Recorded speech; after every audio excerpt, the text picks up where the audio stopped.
In this episode of the Texas Private School Podcast, Gilroy and San Antonio Christian flip the script and snatch the district title from St. Joseph's. Beard Resort and All Saints put to rest any doubt that this district belongs to the Saints. With their backs against the wall, Donovan Warren and Episcopal obliterate Cooper to secure a chance for SPC glory. Fleming Atkins and Lubbock Christian fly past undefeated Pantego, and Fernandez Meacham and the Woodlands Christian Academy rip out the heart of the Pioneers as a district title slips through their fingers. All this and more in the Week 10 recap of the Texas Private School Podcast.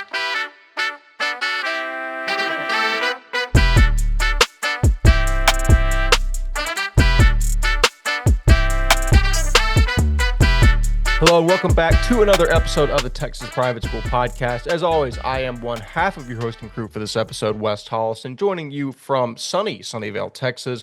Walker Lott calls in from College Station, Texas, where Walker, we typically take this opportunity to go back and forth over A&M's recent contest. Well, the nice thing is we beat the bye week. We're still undefeated following that. Interesting times ahead, but I personally didn't watch a whole lot of college football yesterday because at this point the slate was kind of stinky, and if A&M's not playing, my interest level is relatively low at this point. But number one, how are you doing? Number two, brief overview on the past week in Texas private school football. Yeah, it's funny. I kind of did the complete opposite. I pretty much sat on my couch and watched a lot of football. Hung out with some friends that were in town, so that was good. But it was funny. We do so much during the week with jobs and other stuff in school for me, and I'm like every Saturday I don't care about anything else. I just sit on my couch and do nothing for the day, which is nice. And then you come to today and it's complete back right back into it, right? So good college football slate. Georgia Tech falls, so another undefeated falls. Shout out to the King.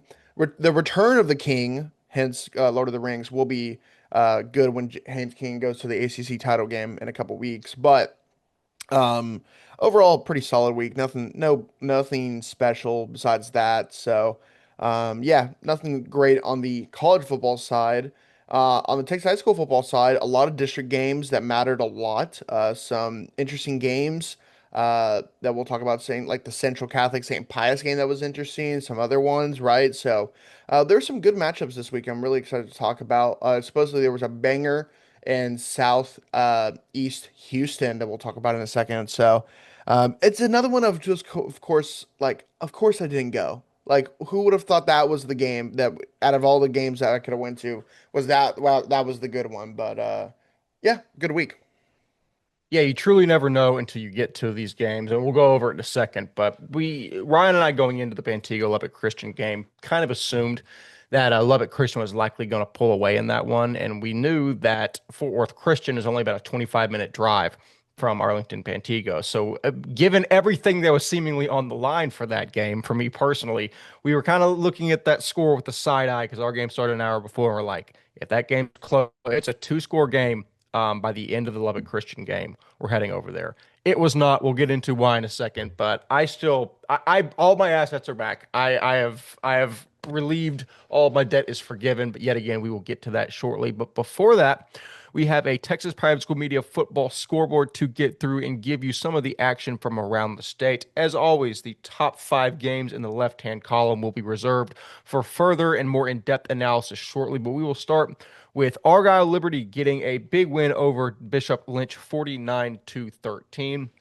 This is another game that we had our eye on just because we know there's a definitive top 3 in TAPS Division 1, District 1, but Lynch had played Prestonwood close and Prestonwood had played Parrish close. We just wanted to see exactly what would happen here. Well, what would happen is Corell Buckhalter rushes for 131 yards. Just him and Quinn Murphy both get 2 touchdowns on the affair and just basically stifle a very, very good Lynch offense. I mean, you see Will Terry with 6 tackles on a tackle for loss here. You see Indiana with 2 tackles for loss. You see senior Owen Allison with 2 tackles for loss. This really just does prove that there is that barrier in Division 1. I do think Lynch is a team that can go out, especially against the South, and make some money and really get some wins over teams that are rated higher than them. Just in the North, it's kind of that 3-team barrier, and that proves it.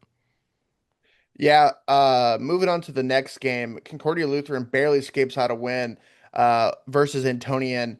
This was a game that was kind of interesting, and we were kind of shocked about how close it was, but I think, Antonian is kind of heating up, and we've talked about it. We're 2 through 6 in that district. It's kind of pretty much neck and neck in a lot of things. Um, and Concordia pulls out the win. No stats on this one, but I'm gonna guess Rogan Parson for Antonian balls out. Topper Sterling is a guy who's been highly uh, recommended of as a dude over there for Antonian. So supposedly he probably had his. And then Jackson Coleman on another side, Ryan Ejic, Rome Stanford, Malik Liberty. Those guys probably balled out to get the win for Concordia. As it turns out, I believe we'll talk about this one. I'll move on to the St. Thomas game with this. St. Thomas beat St. Mike's 46-6. I was on site for this one, so I'll deep dive into this one a little bit. From the first whistle to the last whistle, this was all St. Thomas. 27 running back Miles Stewart sets the tone as he goes 50 yards to the house on the first play of the game. 7-0 Eagles. 3-and-out for St. Mike's. Then Javon Waldron, the 26 senior running back, dominates the next drive, driving down the field and ends it with a score. 14-0 St. Thomas. Next drive, QB sneak fails for St. Mike's on fourth down. Turnover. 17-0 comes next as senior kicker Michael Taylor makes it from 40 into the first quarter. First play of the second quarter, or something around there, 27 Pierce Jacobson to Nate Tidwell for a 20-yard score, 24-0. Nico Anderson, and Andres Patino drive down the field and end the drive on a great play from Anderson, who escapes the pocket and lasers it to Patino for their only score of the night. Extra point is no good, 24-6. St. Thomas responds well once again as Jacobson finds Tidwell once again on the goal line to make it 31-6. St. Mike's tries to drive down the field, but on fourth down on a bad snap, Ryan Clemson and Duke commit Obina Ume combine for the sack to allow St. Thomas 3 seconds and a half to knee it. And that's what I would have done if I was a head coach, but I'm not a head coach, and St. Thomas showed me why. As Jacobson throws it 45 yards in the air, and somehow it lands into Nate Tidwell's arms, and he stutter steps one player and runs it 20 yards into the end zone for the score as the clock expires at halftime to make it 38-6. And that's basically the game. Pierce Jacobson's 4 touchdown pass comes up third to Ben Creech, the sophomore tight end, for a 40-yard score to make it 46-6 as the clock officially starts to roll and run as there's nothing else. There's twos coming in the fourth quarter, and that's basically ball game. In the end, St. Thomas are the district champs for a reason, right? No one in that district came close to them in terms of talent. Concordia gave them a fight, but still, talent outweighed that win. And it showed why in basically every game they played. For St. Mike's, this wasn't the game that matters truly for them. That is next week's game against Concordia for all the marbles that is district seeding. The interesting one, of course, will be Prestonwood versus St. Thomas next week. If both teams go full strength, which technically they don't need to, because they will both see St. Thomas will see them or Liberty in the semifinals probably. It'll be a great test to just see if St. Thomas can compete with the big three, or are they just one of the rest, right? Are they the best of the rest? I'm very intrigued. I'm interested to see if they just run the twos in that one, don't get anyone hurt for playoffs, which as a coach probably is the smartest strategy. But at the same time, you want to see if you can go against Prestonwood. You want to see that because I think they want to do a home and home. If you run a home and home with this team in the last week of the season, that's a fun one to end it, right? So I hope they compete, but compete enough to where you don't hurt your playoff, implications, right? So it's gonna be interesting. St. Thomas, that's a big one for them, just because that will be the biggest team they face, right? Offensive line. There's no one that's even close in the South in terms of that offensive line or that front seven on the defensive side. So it's gonna be interesting to watch for sure. The next game you were about to talk about is the St. Pius Central Catholic game. Uh, it comes down to I'll start with this and then you can carry the baton. Next week's matchups for 2 through 6 in playoffs. It really doesn't matter for St. Thomas and Concordia. They have already locked up the two stop spots at 6-0 and probably 4-1 or 4-2 or 5-1 depending on next week's game. Anyways, they lock up the number 1 seed and number 2 seeds in that district. The games that matter is Central Catholic versus Antonian and Concordia Lutheran for St. Mike's Prep for St. Mike's. I've done some calculations. I've tried to figure out how everything goes. Basically, depending on both those games and who wins and loses, it could get interesting where Central Catholic is the number 1 seed, or they could drop to 4 or 5, and then it gets crazy. So, massive implications for this one for Pius because Pius can go from sixth place, which they are in right now, all the way up to maybe even third or fourth. So massive, it could go crazy in that district. So it's very, very exciting.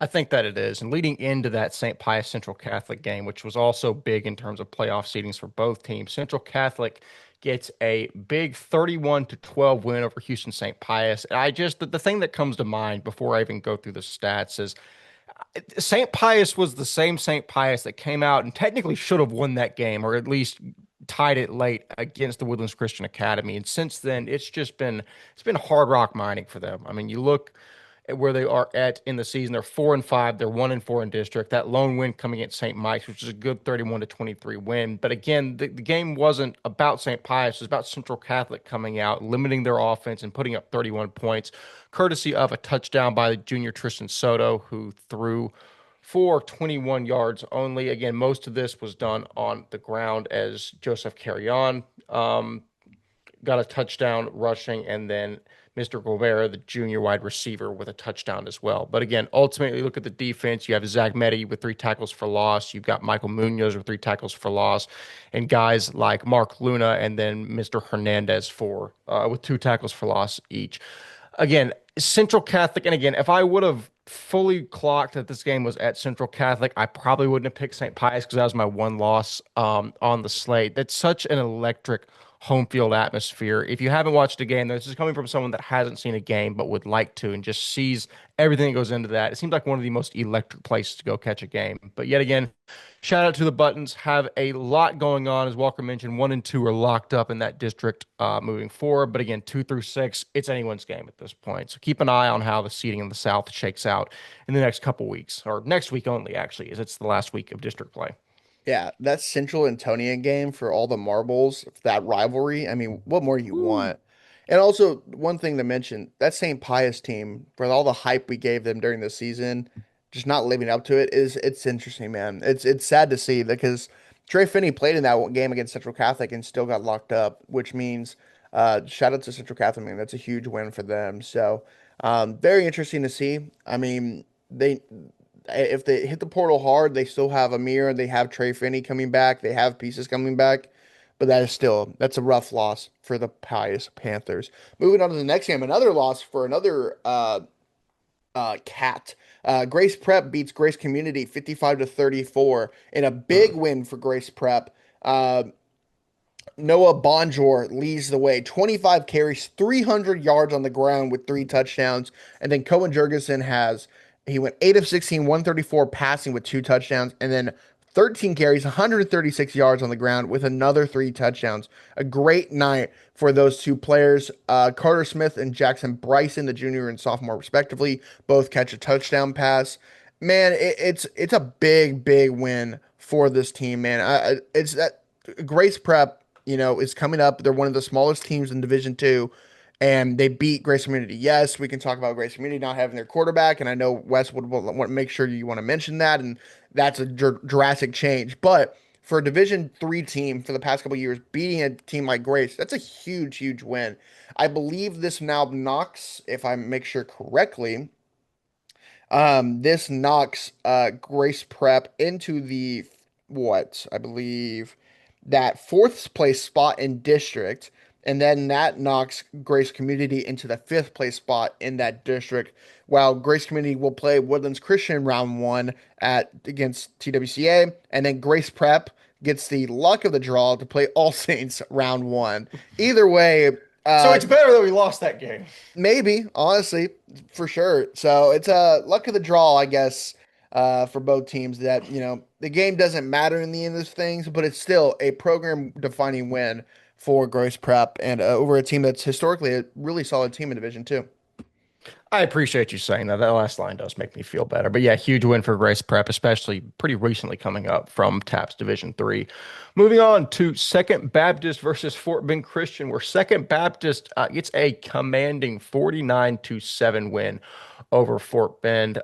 This is massive. There's no stats on either side of the game, or sorry, there's stats for Fort Bend, but there's no stats for Second Baptist because Second Baptist does not play stats into max preps. But again, like we've mentioned, this is the first district win for Second Baptist. It's been a tumultuous season with Cannon Toon not being able to play quarterback and then maybe going out after that. But that, I mean, this is significant, and it's also significant on the other side because as we mentioned, with a team that's got athletes like Cole Whidden, like T2, I mean, we expected to see Fort Bend Christian come in, even with the loss of Blake Hamilton, and maybe do a little bit better than 3-6 and 1-3 with their only win being over Kelly Catholic. I I don't think people like to react prematurely to things and say, "Oh, the program's dead. It's over. It's not the same as it was. Black should have been back." Yada yada yada. Just give things time to materialize. But that being said, for a season that's not gone the way that Second has wanted it to so far, we've seen other teams start very slowly and then have a strong late season resurgence. To be honest with you, I don't think that's the case for Second this year, just because you've got teams like TWCA, like Lutheran South in your own district, that I think both those teams that we'll recap in a second prove that they are the two big contenders out of the South at the moment. But again, it'll be interesting to see. And the reason why I'm not mentioning Regents when I say out of the South, even though Austin is farther south, is because they're in the Northern District. That actually has all been resolved, which we'll get to an emergency podcast soon. All that being said, big win for Second Baptist. We'll get another big win over Kelly next week to take them to 2-2 in district and hopefully poised to make a little bit of shakeup in the playoffs. Yeah, absolutely. With how it looks right now, Second Baptist will play Brownsville St. Joseph in round one. Fort Bend will play San Antonio Christian in round one as well. So Second Baptist could get their get back on Woodlands Christian in round two, but probably unlikely. Um, Also, I totally forgot to mention, and I might cut this in when I was doing the St. Thomas thing. I got swag from St. Thomas with the new Eagles hat, and then of course the new shirt over there. And I also, Coach Davis was kind enough, Wes, to grab you something as Oh, well. So whenever I see you, I got you as well, you and Ryan. So beautiful. yeah, just shout out to the guys over there. They've always been really thankful, really been awesome to us over the years, and always thankful for them. So I just wanted to mention that. Um, Moving on to the next game, Covenant Christian beat Lake Country 43 to 14 in a big win, defining win for Coach Phillips over there. It was actually a pretty back and forth game in the first half. Uh, it was 6-0 Cougars, 6-7 Lake Country. Then it was 16-14 Lake Country. Then, of course, they come back, make it 14-14 Grant Cruz. Then Peyton Janikowski has their second score for 21 to 14. And then a field goal at the end of the second quarter by Lucas Wallace makes it 24-14. Second half, it kind of goes all the Covenant way. Lucas Wallace gets a ball from Peyton Janikowski to make it 30-14. Grant Cruz again makes it 36-14. And then Braden Wathen, 43 to 14 with 3 minutes left to go in the fourth, and that is final. Big win for them. That's a monumental win for them. If now I'm pulling it up to see how they are, this is it's just time of the year. You got to make sure where they all are. It looks like Lake Country will be that fourth place spot now. They will play Holy Cross in round one, while Covenant will play the other Covenant once again in that first round on the other side of the bracket. The interesting part and the biggest game that we have to look about is next week is Covenant at Pantego or Pantego at Covenant. I forgot who's at home, but that's the biggest game of the week for the Division Three ranks because Pantego's undefeated. They have all this hype. Yes, they lose to Lake Lubbock Christian. We'll talk about it in a second. But if they want to keep that second place spot, they need to beat Covenant. And that's going to be a big battle because I think they're pretty much neck and neck in terms of talent. Wes, you can tell me if you disagree in there and how you rank those two. But that's a big game if Pantego wants to keep that second place spot, or will Covenant come and take that second place spot? This is Colleyville Covenant. Yes. Yeah, I think Pantego is good. I liked Colleyville Covenant more from what I've seen the two teams. Now, that being said, quarterback Hayes Young and then receiver, I think it's Landry Kemp, both of those sophomores for Pantego. Fantastic. Two of the better sophomores in the state, which I'll get to in a second. I just think between Peyton Jankowski and Grant Cruz and I already forgot the backup quarterback as well, Jonah Williamson. They have so many athletes on Covenant. I think they're likely the better team in that scenario, but like I've mentioned, often have been wrong. We will see how that moves going forward. Switching to TAPS Division 4, Rose Hill Christian with a 24-13 win over Shiner St. Paul. And you look up, and Rose Hill Christian, who went 3-7 and 0-5 in district last year, are 6-3 and 3-1 in district. I would like to say, I mentioned this in the Division 4 preview that I thought that Rose Hill had a chance to be halfway decent solely because they returned what I saw was 18 starters. I see here on the script in all caps under Rose Hill, quote, all caps, Rose Hill has something to say, question mark, question mark, question mark. I don't know if that was you or Ryan that wrote that, but my bet that Rose Hill would at least be halfway decent has paid off. I know they had freshman quarterback Hudson Hurst, who likely has played well up to this point. Again, I'm working off limited stats here. But you look at their schedule going forward, they have Brazos Christian is the only team left, their last district matchup. Likely not a very winnable game, but even if they drop that, that's 3-2 in district on the season. They will likely finish third, all said and done, behind Central Texas Christian. An incredibly impressive season Yeah. for Rose Hill after such a poor outing last year. But it looks like they are building on the future. And hopefully, if they retain some more of that talent from last year, they're going to be just fine. I mean, that's a huge, huge win. A third place spot over Hallettsville and Shiner in the Division 4 South. That's huge for that school. So shout out to him, man. Um, Going on to the next game, St. Mark's beats ESD in the, I forget what our guy at Mullet Mafia called this rivalry, but it's a big rivalry nonetheless.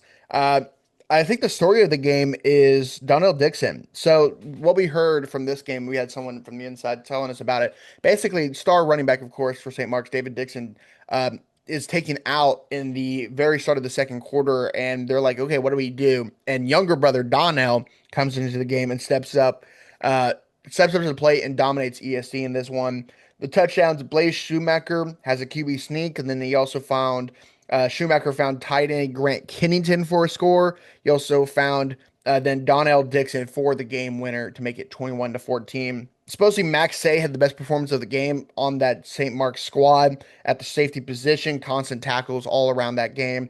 And also just shout out to For Robinson, who had the game-changing pick when it was 14-14, who they wanted to shout out as one of the best corners in the SBC, which probably rightfully so. St. Mark's, man, that's a big, big win for over ESD, man, in a battle of two top Dallas schools. You know, both these teams are going to make the title game, and yes, that is what it is. But the fact that these teams were fighting and they were competitive in mostly every game they played is a testament to these two schools, and especially St. Mark's, who comes out with the win here. Um, that team is legit, man. They bring back David Dixon next year. They have some pieces coming back. Shout out to the St. Mark's team. If you have two Dixon brothers in the backfield as a sophomore and junior and a senior, man, that could be scary next year. So shout out to the St. Mark's team. That's a big, big win. I would have to agree with that. Staying in the SBC and 4A specifically, Kincaid gets a 38-14 win over St. John's. Jack Klosek, our SBC analyst, was messaging me during this one, and at one point, let me see exactly what he said. He said 35-7 at the beginning of the fourth quarter. The most lopsided this game has been in 5+ years. And that, in large part, I know this is a bit cliche and it's not really saying anything that people don't already know, but that's the Cole Allen effect. Cole Allen, we have said for years, it was like, hey, like, we're not trying to over exaggerate here, but he quite literally is almost this entire team. And that's no disrespect to the people that are on this roster now that were on that last year. But Cole Allen was a generational type player for St. John's, and his presence is very clearly missed in this one. But that being said, Kincaid, quite frankly, is still just a buzzsaw in this division. You've seen it in years past. You see it especially this year, and we'll see if that proves true against EHS in the title game this Friday.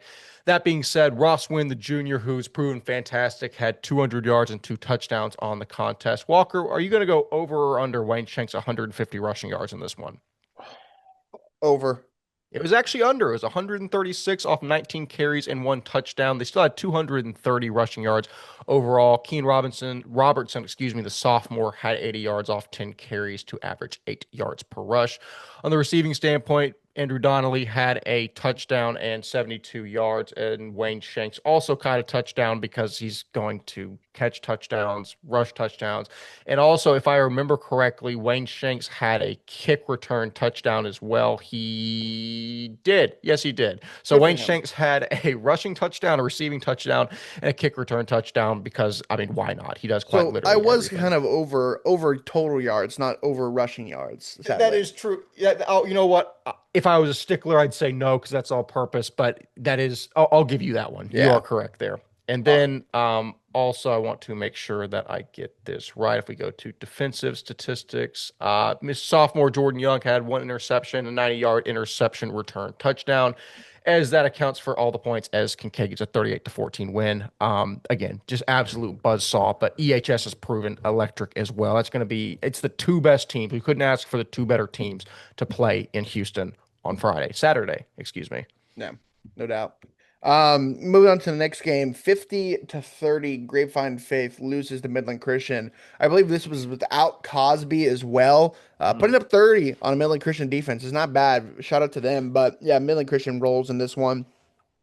Caleb Cruz has 10 carries, 144 yards, and a touchdown, four tackles, two PBUs. Not much other stats that I can give, but I'm going to guess Jackson Franco kind of deals in this one for 58 yards. Goodness, 58 points. Goodness gracious. Would love to know the rest of the stats on that one, but a big, big win nonetheless.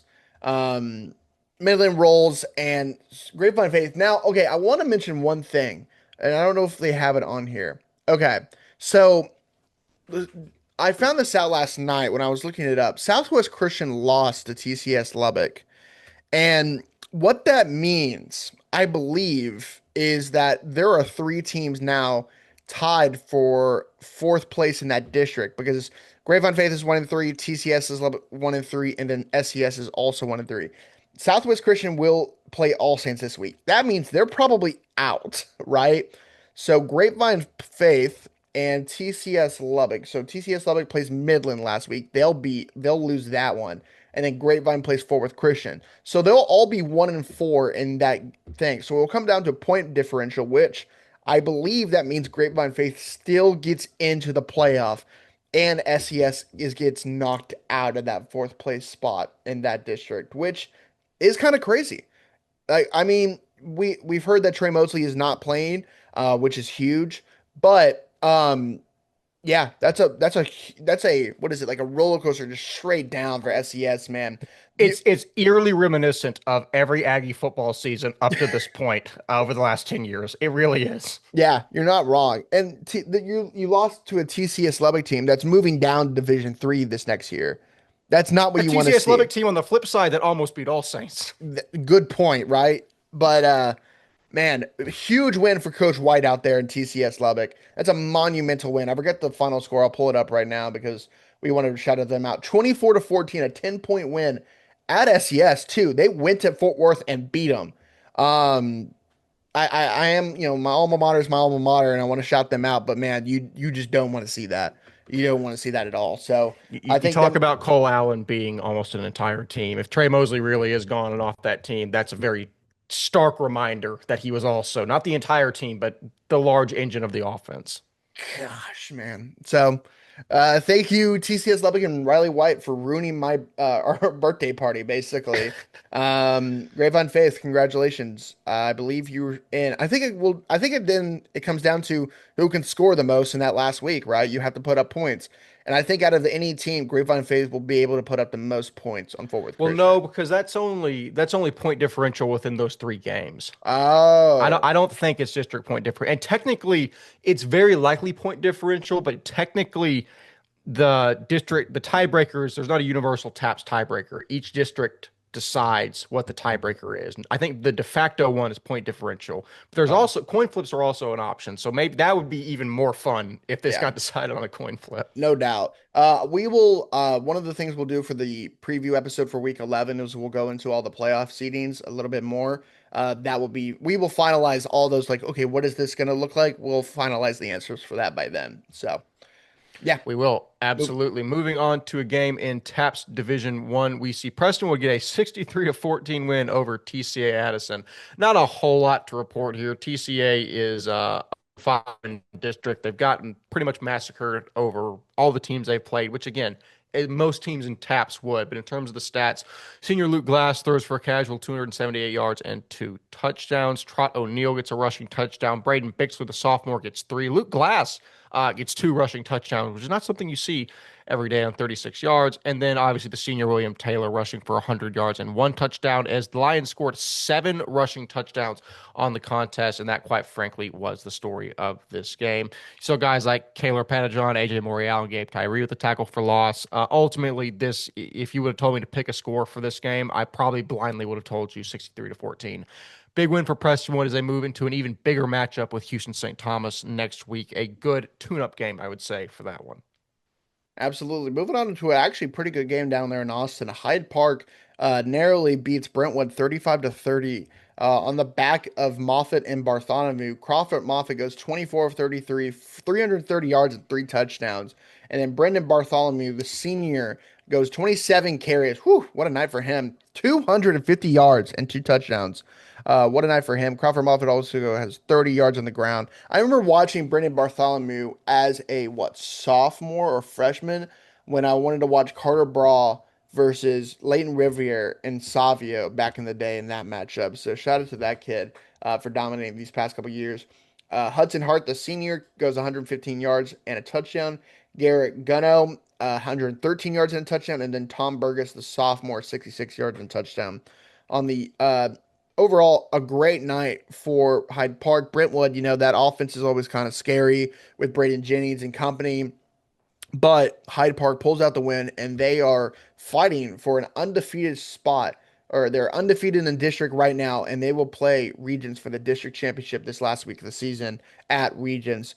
Overall, a great season for Coach Roby and this team, and they, never a bad thing fighting for a district title the last week of the season. How it looks probably right now is they will play Fourth Christian in the first round of the playoffs.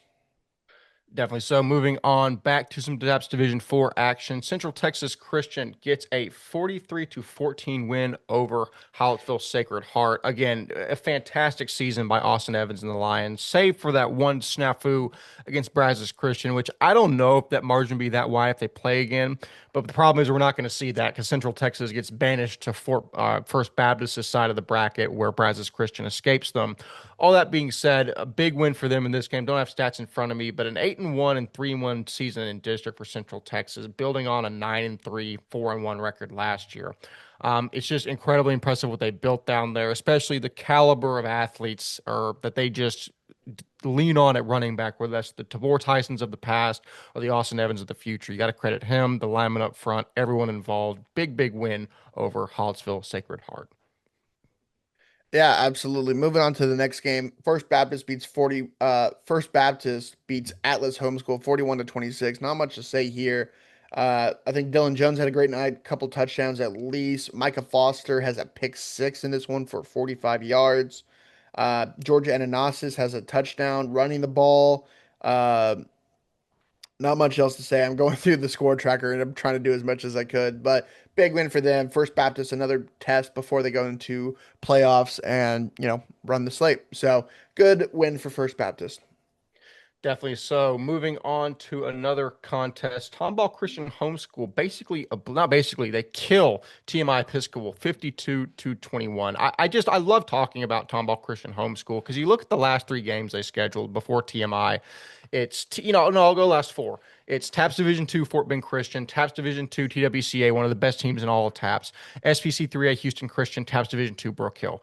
They lost all 3 of those games except for Fort Bend Christian, which they win. But then they come out and kill TMI in this one. And it's just between Houston Bynum's obviously the big story here. He's one of the best linebackers in the state, obviously. But there's so many just absolute dudes on this team. To go out, they're 4-4 this year, but there's not really a super weak team on the schedule. Even Dallas HSAA, who they started the season off with, is a solid team traditionally. All that being said is I love Tomball Christian Homeschool. They're going to have one final game against Atlas Homeschool in a short week. But again, a big, big win over TMI, who's not a small school at all. So congratulations to Tomball Christian Homeschool. Absolutely.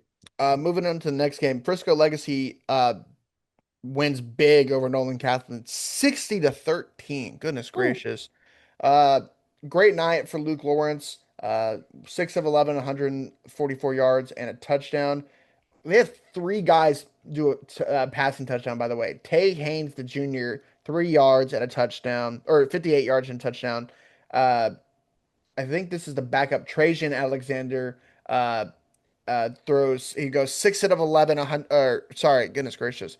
He goes 1 of 2 for 50 yards and a touchdown. I'm guessing that's like fourth quarter just domination from him. Jackson Latta on the ground has a great night. 10 carries, 159 yards, and 2 touchdowns. Jack Caswell, the junior, 90 yards. Sam Jones has one rush, 41 yards, and a touchdown. Good for of him. course.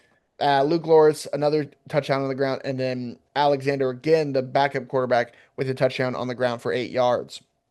Receiving ways, Brennan Baz, 124 yards and 2 touchdowns. Lockhart, the freshman, 64 yards and a touchdown. That is Bennett Lockhart. Um, Going over the defensive side, who leads the way? No one else but Sam Jones leads the way. 8 tackles, 3 TFLs, and a sack as well. Bubba Barnes with half a sack, and Blaze Hurleman with half a sack as well. Overall, great night for them. Jackson Turner with an interception. Uh, uh, Forced fumbles by Colin Sugg and Sam Jones. I mean, what more do you want from this Legacy Christian team? Nolan Catholic is 1-8 on the season, 0-5 in district, and they fight for the last place in playoffs this week against TCA Addison, which is, the most important thing for them. So, not a great year for Nolan, of course, like we expected, but you have everything you fight for to get into the playoffs with this win over TCA Addison this upcoming week. So, hope the best for them. Definitely so. Moving down to D3 and I guess simultaneously up to D1 Independent. DC destroys Plano John Paul II 42-10. I mentioned last week that it was the first time that we saw only one quarterback attempt to pass out of the trio that has emerged for Dallas Christian. Well, now we're back to three as River Kirkup, the senior, junior Cooper Johnson, and junior Luke Savard combined for 8 for 14 with only 187 yards. Both Kirkhuff and Sever threw touchdowns, or sorry, only Kirkhuff threw a touchdown. And the reason why the passing effort was so muted was because there were 368 yards on the ground, 255 of which came by the senior DJ Stanley, who had 3 touchdowns. He carried the ball 12 times for 255. He averaged 21 yards per carry en route to those 3 touchdowns. The junior Luke Beck also had 8 carries for 50 yards. This, as I've mentioned, we kind of forgot this whenever Luke Carney became such a dynamic player with Speedy Nettles and that whole cast. DC's identity is running the ball down your throat, and they're really, really getting back to that with a guy like DJ Stanley. There's a good chance I might be out there to cover their game against All Saints this week. I really am excited to see because that we mentioned that especially this year, after the dominance DC has shown, I think they're still solidly in contention for the D3 division title. The Division 3 state title. I'm losing my mind here. I think that's true with DJ Stanley. I'm going to see most likely live and on site if it is. And also, Dylan Belt, the sophomore receiver, standout, had 4 receptions for 116 yards and a touchdown. Big things are still happening in Mesquite. They're still not dead. I'm especially after seeing Lubbock Christian last week. I think we've got a 3-horse race for the division title, and it's going to be a fun one to watch. Absolutely. Last game on the slate. Oak Ridge wins big over Green Hill 49-8. Not much to say here. No stats really on the night. Oak Ridge now plays Country Day at UTA in the 3A state championship game next week on Saturday. Wes will probably be on site for that one, which is a lot of fun. Oak Ridge, undefeated on the season. Do they finish undefeated? Time will tell. That it will. So that being said, that wraps up our scoreboard section of the episode. But before we move on further, we have some fantastic analysis from our student analysts, which we will get to now with Minute with the interns.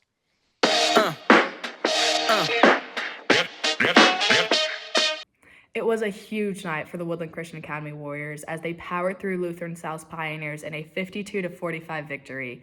From the opening kickoff, the tempo was electric all night long, with both offenses trading off big explosive plays and touchdowns, and TWCA showing plenty of balance throughout the game, racking up over 250 rushing yards and about 160 passing yards. Lutheran South didn't back down, though, putting up 45 points and staying in striking distance all night long.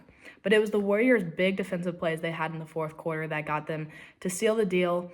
While the Pioneers mounted a late push in the game, TWCA held firm, ran the clock down, and closed out for the win.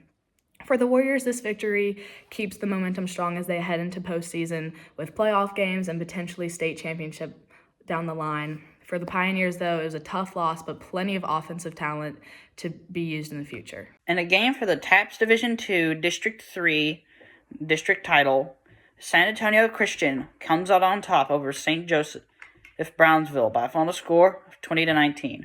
San Antonio Christian is having a good day on the ground, running for 164 yards and 5.7 yards per carry and 3 touchdowns. The only reason they had 20 points is because they missed an extra point. St. Joseph Brownsville would then go down the field with under a minute left and score a touchdown, and they would decide to go for 2 to avoid overtime. San Antonio Christian would then stuff them in order to win by 1. This game had some solid playoff implications because San Antonio Christian now secures a first-round playoff game with with Division II District 4 Team 4, which will likely be Fort Bend. And as for St. Joseph Brownsville, they will likely fall to second place in the district, meaning they will have a playoff game versus District 4 Team 3, which will be Second Baptist. Yet again, thank you to all of our student interns that provided fantastic analysis of games around the state this week. But that being said, we will now move into our 5 games of the week to recap. The first being one down south with St. Joseph's at San Antonio Christian. The Lions dispatched the Bloodhounds behind 118 rushing yards and a score from sophomore Ethan Young and 2 touchdowns from senior quarterback Sloan Gilroy. Jacob Bermudez was following this one pretty closely as it was 13-13 at the half as quarterback Gavin Cisneros and running back Andre Cristiano each had touchdowns for St. Joseph's, and Gilroy and Young each accounted for first half scores. St. Joe's would turn the ball over in the red zone the first possession of the second half as San Antonio Christian would flip the script and really play ball control as Gilroy would scramble into the end zone at the end of the third quarter to push the lead to 22-13 in favor of San Antonio Christian. We would go through the fourth scoreless until Cisneros and St. Joe's would get it down to the 4th and 1 on the Lions' 6-yard line, but was stuffed by the San Antonio Christian defense with 3 minutes left in the contest. But the Bloodhounds would go 3 and out, and the punt would only go to their own 35-yard line. And with 2 seconds left in the game, Cisneros would hit Israel Cano to bring St. Joe's within 1 point. But instead of playing for overtime, St. Joe's would leave it all on the field and go for 2, but Cisneros would be stuffed at the line, and the Lions would claim a share of the district title. Senior defensive lineman Zach Griffin had 13 tackles and 2 tackles for loss. Senior linebacker Spencer Hansen had 21 tackles, and senior linebacker James Johnson had 18. Goodness that is, I don't know if somebody was heavy fingering the stats a little bit, but genuinely, with as good as that San Antonio Christian defense is, I don't fully doubt it. Walker Lott. As I mentioned, San Antonio Christian flipped the script from last year. They take the district title back from St. Joe's, who had a great season previously, but ultimately we see another TXPS team fall victim to a failed 2-point conversion as Sloan Gilroy really proves that San Antonio Christian runs District 3. Yeah, I think that's what you have to say there. I mean, Sloan Gilroy, this running back Ethan Young, sophomores, right? Like sophomores and juniors dominating in this one. Of course, seniors Zach Griffin, Spencer Hansen, James Johnson had great nights, but it's this turnaround under this new head coach is awesome, man. You love to see it. I'm just so like I the testament to this team where San Antonio Christian was always like when you thought about this team, and I'll say it when we first started, I was like, okay, you have Central Catholic, you have Antonia, and you have Holy Cross. Oh, you have Cornerstone. Oh, okay, is that it in that city? And then you're like, oh yeah, San Antonio Christian. The fact that now you have to list them in that top of those teams in that private school range in that city means a testament to this new culture there and these new players, man. You have to respect them now, and that's what you want to see. A share of the district title is a huge, huge thing. They'll probably end up being the top spot in that district. I think they still have to play Victoria St. Joseph, which is an interesting game. They play within a score of St. Joe's, so it could get a little interesting. I'm going to think that San Antonio Christian wins that one and carries the number 1 seed in that district. They will likely play then Fort Bend Christian in that first round, which could be an interesting game. First Baptist or Fort Bend has not looked great. I'm getting all you know what I mean? I did the exact same thing like 20 minutes ago. Gosh, man. Too many acronyms. Yeah, I know. But yeah, still a huge win for them. Congratulations to this program and that community. That's a huge, huge win. That's like their best player. All right, are you going to stop them? And they did. That's everything you want in football. Best on best. Who wants it more? And the Lions came out with wanting it more. So shout out to San Antonio Christian. Absolutely. Great win for the Lions. I like the analogy of best on best. It really, especially as we get this late in the season and every game means something and it's big because there's always the Goliath that you want to avoid on your side of the bracket. And that's what we're really seeing in these games. And best on best, and San Antonio Christian said, our better is better than your best, if that makes any sense. I like that. Moving on to a game in Fort Worth that I mentioned Ryan Schroeder and I were keeping a keen eye on. All Saints did battle with Fort Worth Christian, and they saved the company and all of my assets, liquid and illiquid, with a 41-21 win over Fort Worth Christian. This, quite frankly, was never a contest. It was 31-7 at the half, and it just proves that even some of the best contenders in Division II can't come even close to contending with All Saints. Senior quarterback Gavin Beard threw for 304 touchdowns to 4 different receivers: Kalen Lemon, Jaden Bryles, Hudson Resor, and Hatton French. French had another long touchdown reception. His only of the night went for 79 yards. Reeser had another casual day at the office with 5 receptions for 122 yards. It seems he perpetually is over the century mark receiving in games. Senior running back Jordan Billings had 103 yards on the ground as Burt Toller went for 72 and a score. The man on the street, analyst and TXPS videographer Jaden Villarreal had this to say about the flow of the game. Quote, "It was honestly a stalemate for the first 2 drives. Then on 4th and 5, All Saints converted a fake punt and scored on a touchdown pass from Beard to Kalen Lemon. They would go up 10-0 to end the first quarter on a 33-yard field goal. Fort Worth Christian responded, made it 10-7 on a Case and Anning touchdown rush, then was punched back immediately by an 80-yard touchdown pass from Beard to Hatton French. After that play, All Saints flipped their switches. That would be the first 7 of 24 unanswered points to put the Saints up 34-7 at the half. Luke Stevens and Mario Mishaw would both intercept a Gavin Beard pass on the night, with Stevens also returning a kickoff for a touchdown. But in the end, they just didn't have enough gas in the tank to keep up with the Saints when they got to marching. That's a bar and a half from Jaden. Good job, by the way. Thank you. That was great. Jaden's going to write all the scripts from now on. That was very, very well done. But that said, Walker, it's been said that it was a bit unfair and cheesy by me to bet all of my assets. That was all I was going to say. Yeah. Okay, no, go on. No, I was gonna say, yes, you got your houses back. It's literally like it was kind of like you did all this stuff. Like, I don't know why I'm going to golf, but you had this like great drive. You're like, everyone's hating on you. You do terrible, but then you choose the one play that it's a putt that is like it's this far away, and you're like, I'm gonna bet everything. Right? So I think that's a little cheesy, not gonna lie. But here's my rebuttal really quickly. Yes, I understand that, but I wagered, because of the margin of victory that was expected, I wagered much more than I would gain to receive. I bet literally my life and everything else to only return the absolvation, if that's even a word, of my debt. But I feel like what I was wagering was more than I would get in return, which balances the scales. Yes, but the whole thing is like then the line itself is not large, right? You're not going to make, when you bet something like that, where you don't, the reward you get from it, if you put in $1,000, for example, you're only going to make 1,100, right? Because you're not going to make much money back in the game like this. So I think the rebuttal for me is that I think you have to continue betting your stuff. Like you don't have to bet all of it all in again, but you have your assets bet. You have to continue betting your assets. That's my opinion. I can't get more videos from Tucker Ashford and company. It doesn't have to be Fort Worth Christian. You just need to expand it out to not just one school. Maybe venture. You're a venture capitalist. You're in finance, right? Like, go and venture out into different things and put your assets into other things. That's what I would say. That's fair. In terms of the game itself, any analysis from All Saints just obliterating the Cardinals? No. I mean, this is what you expected, right? All Saints rolls. Fort Worth Christian's a solid team, but like we said, it's the Death Star. You're going to move over one way and explode the next team, and then you're going to move on to the next one, and you're going to move on to the next one, and you can move on to the next one. And then Regents comes to town, and that's where it gets interesting, right? Where, like, to use the Death Star example. Are they the TIE fighters that can blow up the Death Star? We'll find out. That's a very good analysis, and I'm curious to see if that will materialize. But we will now move on to an SPC 4A elimination game, John Cooper versus Episcopal, where the Knights utterly decimate John Cooper 62-34 to send the Dragons packing and securing their own spot in the SPC 4A title game this Saturday.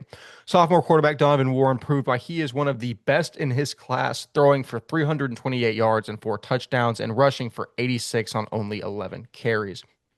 Tyler Williams had 3 catches for 102 yards and a touchdown. Reed Fowler, 5 catches, 183 yards and 1 touchdown. And Tommy Hetherington had 3 catches, 66 yards and a touchdown, plus a 100-yard kickoff return touchdown. Woohoo! Brooks Allen also had 22 carries, 60 yards, and 3 touchdowns, with the EHS defense getting at least 10 sacks on John Cooper. Again, I've talked a lot this season, and this is partially just because I haven't seen EHS live, because Donovan Warren's the main name that I know. I'm like, Donovan Warren is great. Obviously, he is. He's one of the best sophomores in his class, bar none. Or he's not one of the best sophomores in his class. He's one of the best sophomores or one of the best in his class, because everyone in his class is a sophomore. I'm tired. I've already made like 8 flubs on this episode. We're just going to try and get through the rest of this and survive. That being said, my point was it's in large part due to these amazing receivers he has around him. I mean, Walker, you've seen Tyler Williams, Reed Fowler, and Tommy Hetherington. They're all incredibly good. Did you expect this, a 62-34 win? I know Ryan Schroeder did not, as he picked the Dragons. And to be honest with you, and I'm not just digging at Ryan because he's not on the episode. He would own this as well. I would have thought this would have been like a 14-point game. I liked EHS better because they had been in the spot. They're a little bit more established, and there just seemed to be question marks around Cooper, where EHS, we know what we have. Yet again, I don't know if anyone expected a 28-point margin of victory. Did you? I don't think I expected 28, and I especially didn't think 60 on them. That's crazy, right? But I thought it was at least a 20, like a 14 to 21 point win for EHS. I just thought you saw it last week, and I saw this live, so maybe it helped me a little bit. It was just like the defensive line for Kincaid just dominated most of the night. And then on the flip side, the Kincaid offensive line dominated the front seven for uh for Cooper in the second half, especially. Um they just got beat down in that Kincaid game to a point where it was just like it was easy to run the ball. And I honestly thought Brooks Allen was going to have the best night of them, right? Where I thought he was going to go for 200 yards. That was kind of my prediction, where I thought he was going to go for 200 yards, maybe 3 to 4 touchdowns. And he still got the 3, but he didn't get that many yards. And this was all Donovan Warren, which is it's crazy, man, because I like the two corners for Cooper, but man, and they've had a great year, but it comes back to the point I think John Cooper really didn't play anyone in the preseason or in the before SEC play, right? Where we kind of talked about it. We're like the big wins over Concordia and other teams, Lutheran South without Braden Robinson, who was a game changer, without Asia Bradford, and I was like, okay, maybe they still have all the talent. They should be good. Their defense is locking up, but maybe the defense isn't in the front sevens are just not there, or the lines of scrimmage are not there for Cooper. Um, we gave them a lot of hype because the talent they have. It didn't result in there. These two games, these back-to-back games for Cooper. Realize, hey, this is big boy football. Welcome to the SBC 4A. You wanna compete, you got to come through us, and no one has yet, right? And so Episcopal shows that there's levels to this, and Cooper has to remind themselves of like, okay, this is the level we need to be at next year. Granted, for Cooper, they bring back Colson Collins, they'll bring back Jacoby Dixon, Jake Snead comes back, Colin Weeks, the left tackle, will be back. Couple guys on the lines of scrimmage will be back. I think Lucas Triplett will be back. That's going to be the question. The portal will be kind to Cooper. I'm just going to say that out loud. It will. They have some young guys coming up who I'm really excited about. I think that it will be solid pieces, but the defense has to be reworked, and the lines of scrimmage were just not there in that game, right? You cannot have 10 sacks. No team can win a game with 10 sacks. That's a point blank period, right? If Colson Collins is running for his life, which he's a great runner, but you don't want him running for his life. So big win for them. Huge win for EHS. 60. You put up 60? I mean, that's all I have to say. You put up 60, man. Goodness gracious, Donovan. Goodness gracious, Brooks. What is Stop this? that. Get some help. Eddington, what are you doing out there? Why are you cooking them like this, man? That's all I have to say.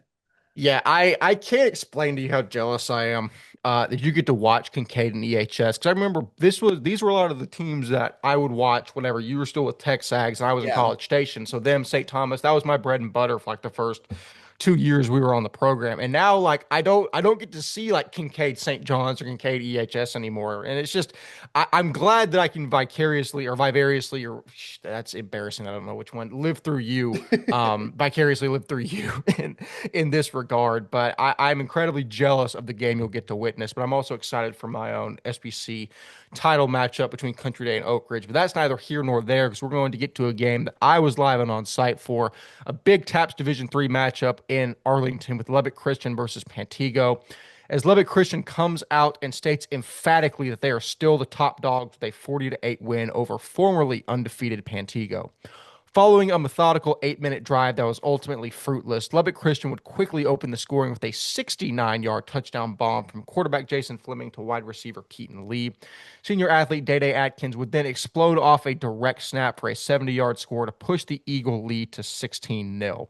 But the Panthers would respond as sophomore Hayes Young tossed it up to sophomore Landry Kemp, who reeled in a one-handed snag in the end zone that made its way to SportsCenter, by the way, to make this one a 16-8 game following the two-point conversion.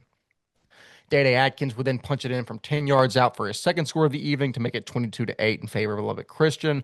Jason Fleming would then hit freshman wide receiver Parker Wallach, who raced to pay dirt to make this one 28-8 at the half. Junior athlete Kamal Adkins would then get his name in the paper, courtesy of a pick six, to update our score to 34-8.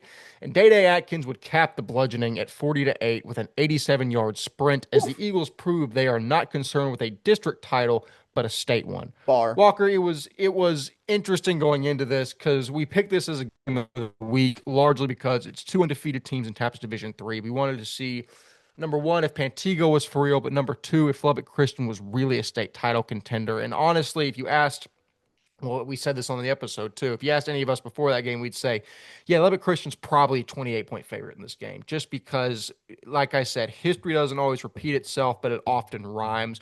We saw Pantego had a great start to the year last year, but it was against much poorer competition than teams like Lubbock played, and ultimately they faltered in the final three games against Lubbock, Lake Country, and Colleyville Covenant. They get a win over Lake Country this year, but then they fall to Lubbock, and I would say likely fall to Covenant next game. At the end of the day, Pantego's great. I really want people to keep an eye on Hayes Young and Landry Kemp moving forward. These two guys would be great if they were seniors, but they're still only sophomores.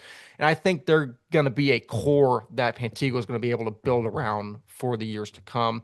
With that being said, Walker, we mentioned there's a big three in Lubbock, and that's Jason Fleming, that's Keaton Lee, and that's Day Atkins. And sometimes we say that, and that's really because we're only looking at stats, and maybe we're missing the bigger picture here. That is, after watching it live, that's the truth. Kamal Atkins is also very good. They've got players around them, great lines and fronts on both sides, but Day Atkins on both sides of the ball. I just listed off all of his offensive stats. He probably had at least 12 or 13 tackles as well. Again, Lubbock Christian, I'm saying, is for real.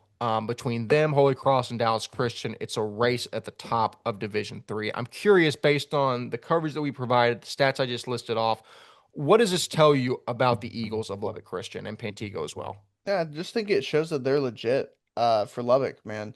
We wanted to see it, right? And Pantego, I think, will be a middle of the pack test for Lubbock Christian, right? They're not going to be the DCs and the Holy Crosses of the world, but still a big win. And I always wanted to see, because the bigger teams in Division III usually have better offensive defensive lines, and you saw that where they just kind of shut down this Pantego team in this game, which is a testament to them. And yeah, when you have Keaton Lee out there, who is probably going to go up for receiver of the year again for this division, and Jason Fleming is just molding himself into a special player. I mean, it's a special, special thing. On the Pantego side, they have everything to play for against Covenant next week to keep them only having one loss on the season. But it gets interesting. But Lubbock Christian is what we wanted to see. You see they're as advertised, and they keep rolling. So shout out to them. Absolutely. We will move into our last game to recap, which far and away the game of the week, which, like Walker mentioned, we never know which of these games are going to be like this until the week's over. But my goodness, was this a fun one. I got to catch a lot of the broadcast this morning and follow the flow of the game. Also, that being said, I said this last week, Lutheran South's broadcast, top notch. It's great. It's incredibly good. Go if you're ever bored on a Friday night, you want to watch a great broadcast that's not Midland or someone else's I've already mentioned, go turn on the Pioneer broadcast. They do a great job. That said, let's get into the flow of the game. Senior quarterback Holt Teichman would open the scoring with a 25-yard rush up the middle to put the Pioneers ahead 7-0. And following a blocked field goal, Teichman would find wide open sophomore wide receiver Kyrie Sadler for a 55-yard strike as the Pioneers would jump out to a 14-0 lead with 2 minutes remaining in the first. Lutheran South would then make a sustained drive down the field and then would punch the field goal through to make this one 17-0, as there was a lot of nervous glances going around the Woodlands Christian Academy sideline. But senior Army commit quarterback Santiago Fernandez would take it himself as he absolutely sat a Lutheran South defender down en route to a 15-yard rushing touchdown, 17-7. But the Pioneers would get the ball back as Teichman would find Braden Arcano on the run for a 40-yard strike, as this one appeared to be firmly in the hands of Lutheran South, 24-7, with a minute and a half left in the half. But TWCA would drive the field and line up in a heavy formation from the one, leaving Julio Fernandez one-on-one on the wide side of the field. Santi would take the snap, turn, and launch a perfect pass, which Julio would high point and put his defender on a poster in a goal line fade, which should be taught in film rooms around the country. 24-15 half. Sophomore Baron Meacham would take the opening kickoff of the half, 85 yards to the crib, showing why he is one of the top athletes in his class, and suddenly the Pioneer lead is only one, 24-23. The Warrior defense would then force a fumble and recover the ball on the first play of the Pioneer drive, and following a 20-yard rush from Meacham, Santi Fernandez would pull the read option and burst into the end zone to give the Warriors their first lead of the night, 31-24. But Lutheran South would eat the punches, and following a gutsy 30-yard run by senior quarterback Holt Teichman, Braden Robinson would take the outside handoff out of the Army formation to tie this one up at 31. But the Warriors would respond as Santi rolled right and threw a 30-yard dot cross-body to Baron Meacham, who reeled it in the corner of the Lutheran South end zone, 37-31 TWCA. I'm running out of breath here. I'm pretty much only talking about the scoring plays here, and it's just bang, bang, bang, bang, bang. It took me like an hour just to pull the scoring plays from this broadcast. I'm just giving you some inside baseball here into the scripting and my breath capacity going through this. Back to the game, 37-31 TWCA, but Teichman would hit running back Cade Griffin to get the Pioneers to the 2-yard line. And again, out of the Army formation, Teichman would roll out and find junior Luke Mazer to give Lutheran South the lead back 38-37 as the third quarter expired. But following a long drive by the Woodlands Christian Academy, Santi would hand it off to defensive lineman Joshua Cox, who would walk in from the one. And following the 2-point conversion, the Warriors would take a 45-38 lead with 5 minutes and 52 seconds remaining. And on the ensuing drive, Lutheran South would run a reverse as Ethan Salsada would hit Braden Robinson to tie this one up at 45 with 3 minutes and 20 seconds remaining. Back, forth, back, forth, back, forth. If I was if I was watching this game as a parent, I would have to go get an EKG after the game. I don't think my heart would be fully functioning after this one. And finally, down to the final drive, following a personal foul, the Woodlands Christian Academy would march the field, bleeding the clock. And with 33 seconds left, Santi Fernandez would push it in up the middle and ultimately win the district title, 52-45. I literally feel like my lungs are burning a little bit from going through that whole game. My first immediate guttural reaction is that of shared agony with the Woodlands Christian Academy. With Lutheran South. I don't know why I'm getting those confused to this extent. They're both green. That said, Braden Arcano, Holt Teichman, Cade Griffin, they all played such incredibly good games, and just especially offense to go out and just punch TWCA, punch them, take the punch again, and ultimately give up 52 points and lose. It's gut-wrenching. The nice thing is, it's not the SPC, so this isn't a win or die game. They're still going to be set up very well for the playoffs, but they just were so close to a district title game. Walker Lott, this tells me two things, and they're honestly both positive about these schools.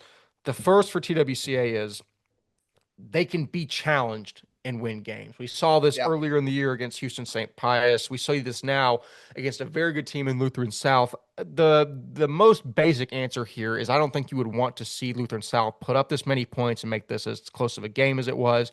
I think getting close to the playoffs, this is actually a net positive for TWCA, especially once you match up against the Regents and the All Saints of the world. You're going to be tested. You're going to be tested fast. And guess what? They went down 17-0 in the first quarter of this game. And it's like, okay, how do you respond? And they respond by not kind of whimpering and going to a corner and saying, I'm tired of this, grandpa. Let's fight for the next week. They go out and they dominate essentially the rest of the game.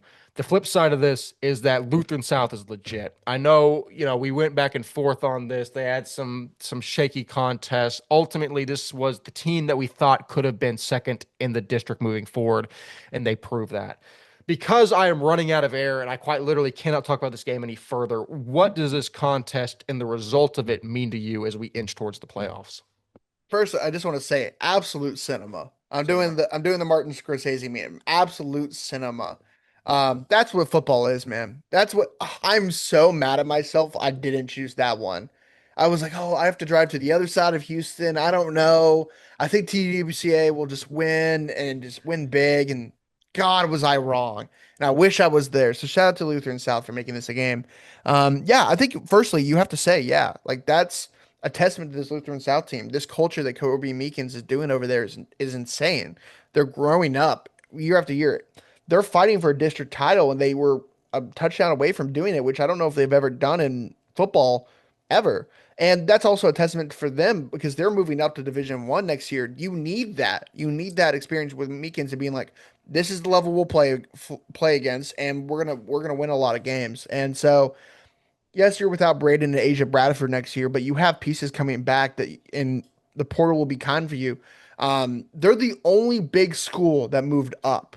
I know we're going into this, and we'll talk about more in a second in our emergency podcast episode. Watch in a second, but it's a testament to this culture that they're building. That when they're going up, and they're the only really school in that area that's big besides Bay Area, they're gonna win games because of the talent pool around them, the people that want to go there, and the culture that Coach Meekins is building. So this sucks for them. They walked off the field and be like, "We gave it everything. It just didn't go our way," and that's football. But like, man, what a testament to this culture. On the flip side, for TWCA, this is so much similar to the first game against St. Pius, right? Where they go up big, St. Pius goes up big, and you're like, okay, this is gonna be all Pius. And then Santee and company just turn the tide and win them this game. It's a testament to just they can win so many different ways. They can get hit and they can keep punching and keep fighting, and then you get into the 10th round and 11th round, and you're just still fighting. And you will fight till you have nothing left to give. And that's still when you will throw the last punch. And that's what TWCA is. And that's a testament to this culture Coach Hull's building, a testament to this culture the seniors are leading. This senior class is going to get them to the promised land, man, with Santee, with Joshua Cox, and everyone else. They look really, really good. Now, because of how it's played up, they're going to have to do it all over again, right? Where they still have to play. They'll probably play Second Baptist in round 2 and then probably LSA in round 3. So they're going to have to do this all over again. And how are they going to respond to those type of games? That ain't over. This is with how this game went. This is not an easy track to a state title. You have to do this again in the semifinals. And how will you respond then? Because it is hard to beat a team twice. Goodness gracious. When this word doesn't sound like a word, that's how it sounded right there. But yeah, big win for them. Shout out to TWCA. That's a culture defining win. They win the district title. First one they probably for football ever, because they've had to been with that Second Baptist and Fort Bend's team forever. So this might be their first district title winning for football ever. TWCA, tell me if I'm wrong there, but still, that's a program defining win for Coach Hull and this team. So shout out to him. No, it is. And again, underrated storyline. They have not lost a game this year. They're 9-0. They're 3-0 in district. And remind me the way this shakes out. Do they end up on they're opposite of they're going to be opposite of All Saints. Yes. In the playoff bracket. So that's huge. So likely, unless we see, because that puts them and then the San Antonio teams, I think, on the same side. So their biggest competition is going to be Lutheran South. I don't want to jinx anything because it's crazy, but that might have just cemented a walk into the state title game unless Lutheran South can pull something. And of course, I'm sure with as insane as this district is, the Second Baptist is going to somehow upset TWCA in the playoffs because that stuff always ends up happening. All that being said, an incredible, and there's a reason that we tag TWCA as the team to watch out of the South this year, and they have gone through and thankfully proven us right. So muchas gracias, Santiago Fernandez and company. All that being said, Walker, were you going to say something? Nope. I'm good. So all that being said, a fantastic week in Texas private school football, as always. A beautiful slate. We had a little bit of chaos. We had a little bit of blowout and everything in between. Yet again, we will be in your feed shortly to bring you the Week 11 preview. It's going to include 2 state championship SPC games. Keep a lookout for that, as well as an emergency podcast covering realignment. It is that time of the year. We have a bunch of teams moving around. We are going to be right here back in your feed to cover that. But until then, I have been one half of your hosting crew on the episode. Walker Lott has fantastically been himself. We will see you in the next episode. See you later.